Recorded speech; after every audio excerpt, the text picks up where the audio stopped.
Le vol, c'est la soustraction frauduleuse de biens appartenant à autrui. Le vol est un péché. Qu'est-ce qu'on appelle un péché? Le péché, c'est la désobéissance à la loi de Dieu. La conséquence, c'est qu'il y a quelque chose qu'on appelle la malédiction. Et ça ne vient pas de Satan. Cette malédiction-là, ça vient de Dieu. Bien-aimé, l'amour de Dieu n'empêche pas les conséquences du péché. Et je vais finir par là. Dieu ne veut pas la mort du pécheur, mais il veut que le pécheur se répande.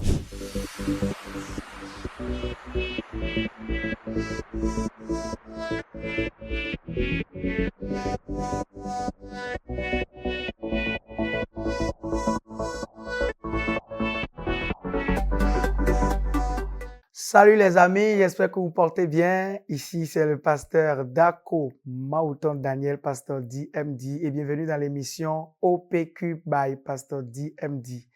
Alors, cet après-midi ou ce matin, ou ce soir, ça dépend de l'heure à laquelle vous nous recevez, nous avons une discussion qui va porter sur un thème vraiment d'actualité.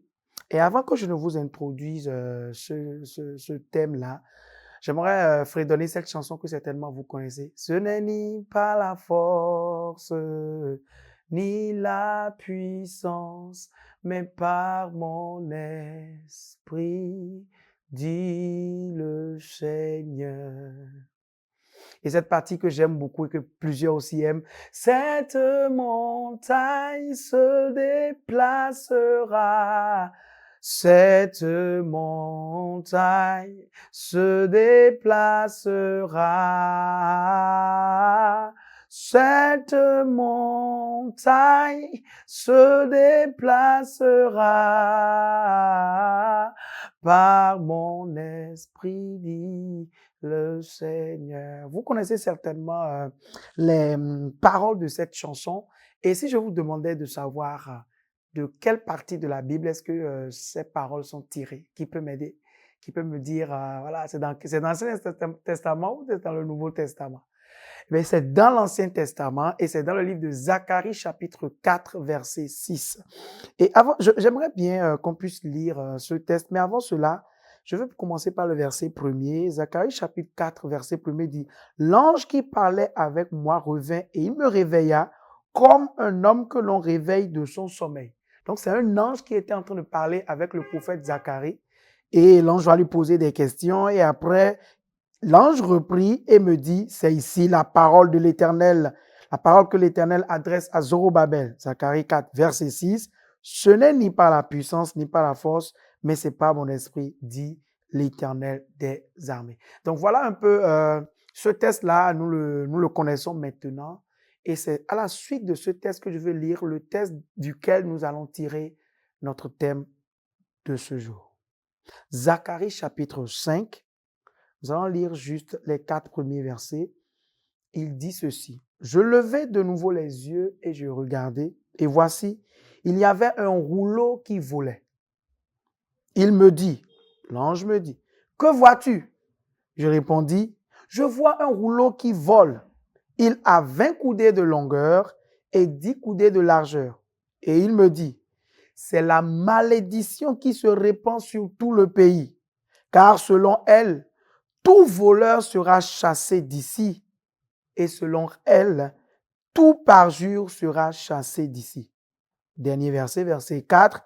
Je la répands, dit l'Éternel des armées, afin qu'elle entre dans la maison du voleur et de celui qui jure faussement en mon nom, afin qu'elle y établisse sa demeure et qu'elle la consume avec le bois et les pierres. Que Dieu bénisse sa parole. Dis Amen là où tu es. Et nous allons prier pour écouter la parole. Seigneur, nous te disons merci pour ton amour, pour ta grâce. Merci de nous avoir renouvelé ton souffle de vie. Merci pour la santé. Merci pour l'opportunité que tu nous accordes d'ouïr ta parole sur cette émission. Nous te prions, Saint-Esprit, prends le contrôle. Parle-nous. Bénis-nous de ta présence. Bénis-nous de ta parole. Que ta puissance accompagne au nom de Jésus. Amen.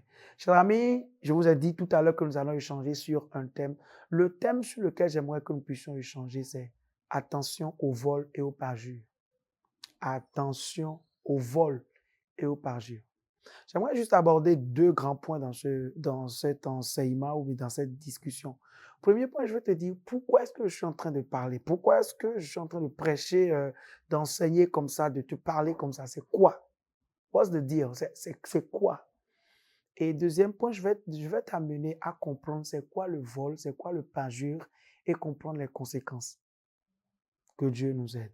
Pourquoi je prêche comme ça? Pourquoi est-ce que je discute? Pourquoi Pasteur Diem dit c'est quoi? C'est quoi? Je me suis pas mal réveillé. C'est pas que quelqu'un m'a fait un goumet, voilà, quelqu'un m'a énervé et je te dis bon, là, je suis en colère, il faut que je leur dise des trucs forts, il faut que je leur fasse peur. Non, c'est pas ça. Non. Je ne suis pas là pour te faire peur, pour t'effrayer parce que je suis en colère. Mais c'est parce que c'est une mission que le Seigneur m'a commandée. Vous savez, pour tout prophète, dans Ézéchiel chapitre 33, vous pouvez lire les versets 1 jusqu'à 8 et tout. Il dit, Dieu parle au prophète Ézéchiel, il dit, écoute, je t'établis comme sentinelle sur la maison d'Israël. Et quel est ton travail? Tu vas écouter ma parole. Et si je dis au méchant, il mourra. Et si tu ne l'avertis pas, si tu ne lui dis pas, attention, ce que tu fais n'est pas bon, reviens à Dieu, ce que tu fais, c'est pas bon.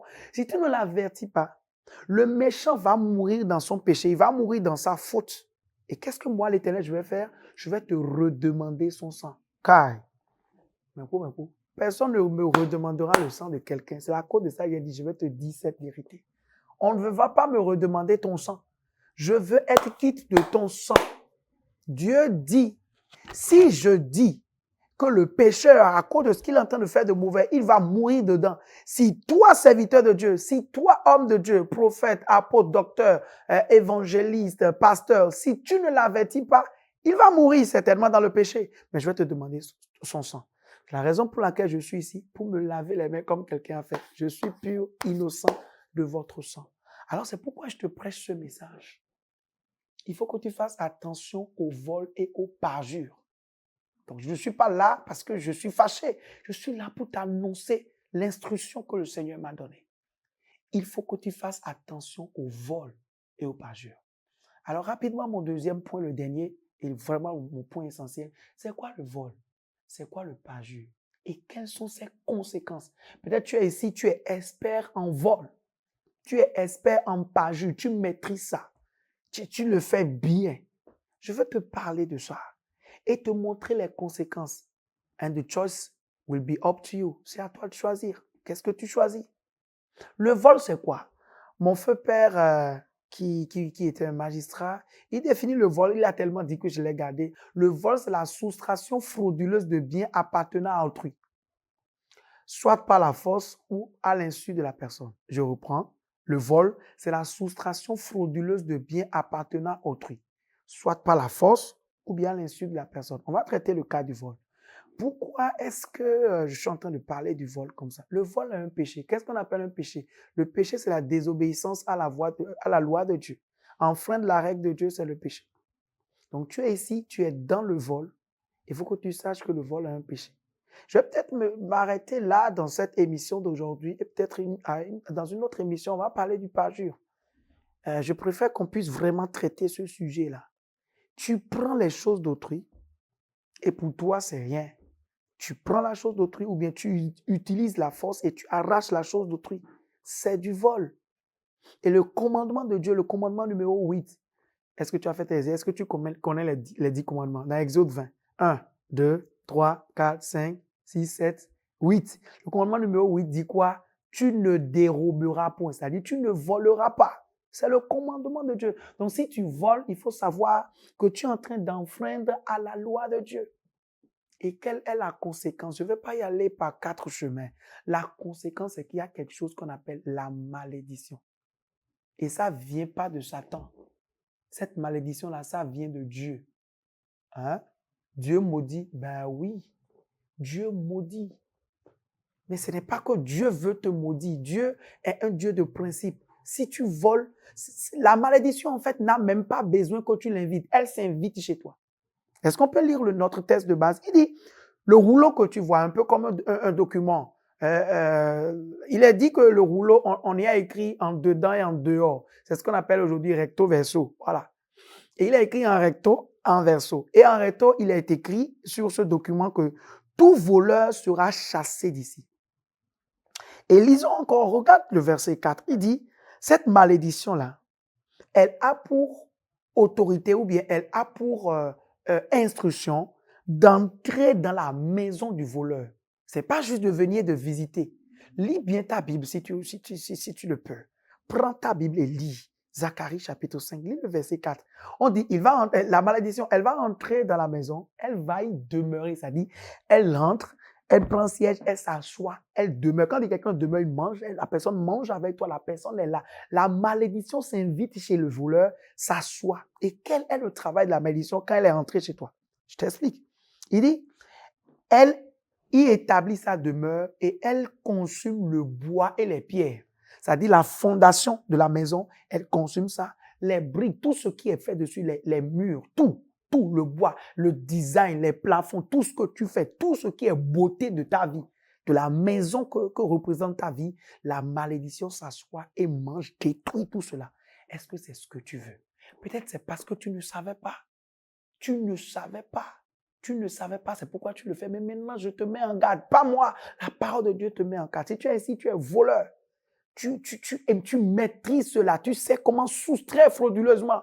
Il y a une expression dit, moi. Ah bon? Et tu es OK dedans. Ça m'a tellement touché. Et ce que je suis en train de te dire, je t'en prie pour le bien. Je t'en supplie pour le bien de ta destinée. Pense-y et médite dessus. Quand je suis venu au studio, là où nous sommes en train de tourner cette émission, ça m'a étonné. J'étais assis, j'étais en train de méditer. Et il y avait des gars dans le studio, ils étaient en train de se plaindre d'un de leurs amis. Quelque part. Est-ce que vous voyez? Ils étaient en train de parler de quelqu'un quelque part qui avait l'habitude de voler et qui volait de façon, je ne vais pas dire professionnelle. Et vous voyez, peut-être que tu es comme ça. Tu te dis, oh, personne ne m'a vu, j'ai pris ça rapidement. On ne peut pas déposer un portable dans ta zone. On ne peut pas déposer de l'argent sur la table dans ton service. Tu es stagiaire, tu travailles quelque part. Tout le monde sait que quand lui vient là, attention, mais oui, bon, mais attention, frère. Et tu voles. Fais attention. La malédiction te guette. Dieu ne veut pas la mort du pécheur, mais il veut que le pécheur se répande. Dieu ne veut pas que la malédiction entre chez toi. Mais Dieu ne pourra pas arrêter la malédiction d'entrer chez toi. Si tu voles, la malédiction viendra. Bien-aimé, l'amour de Dieu n'empêche pas les conséquences du péché. Et je vais finir par là. L'amour de Dieu n'empêche pas de dire, ah non, j'irai à l'église, je vais pas. Non, je vais prier. C'est vrai. Tu vas prier, Dieu va te pardonner. Dieu est amour. Mais les conséquences sont là. Peut-être tu es ici. Tout ce que tu fais, tu sens qu'il y a une main derrière toi qui détruit. C'est vrai, on va prier contre les démons, on va prier contre les sorciers et tout ça. Mais toi-même, vérifie ta vie. Est-ce que ce n'est pas tes vols d'hier qui sont en train de te rattraper aujourd'hui? Tout ce que tu construis est détruit. On dit que la malédiction, là, elle consume le bois et les pierres. Est-ce que tu n'as pas l'impression que tout ce que tu fais comme industrie, tout ce que tu fais, tu n'as pas l'impression que quelque chose est en train de détruire cela? Ça peut être peut-être la malédiction. Si tu es dans ce cas et que tu vois que dans ta vie, tout ce que tu fais, ça ne marche pas, quelque chose est en train de manger ça, tous mes efforts sont à l'eau, check ta vie, vérifie ta vie. Peut-être qu'il y a un cas de vol qui a attiré la malédiction dans ta vie. Qu'est-ce que tu dois faire? Tu vas juste te repentir. Tu vas réfléchir. Use your mind. On a dit que le fils prodigue, à un certain moment, il a réfléchi, il est revenu en lui-même. Reviens en toi-même. Observe ta vie. Les vols que tu opères, c'est pas bon, c'est un péché. C'est à cause de cela. Répands-toi, que ça te fasse mal. Ah, j'ai vraiment mal fait. Ce n'est pas bien.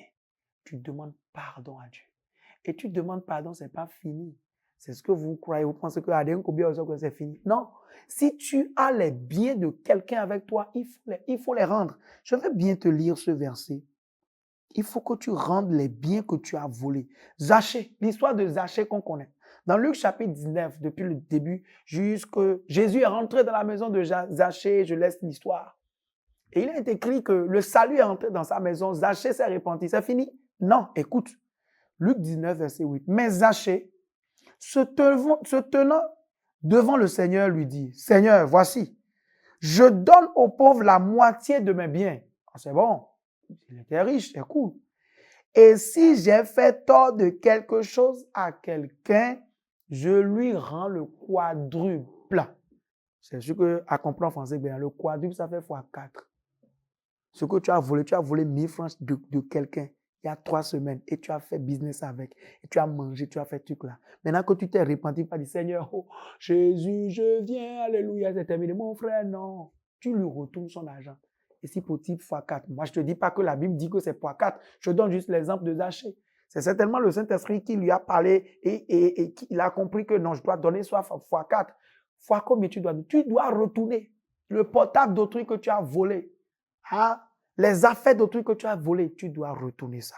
Répands-toi, mon frère. Dieu t'aime et c'est l'amour de Dieu que je te présente dans cette émission OPQ by Pastor DND.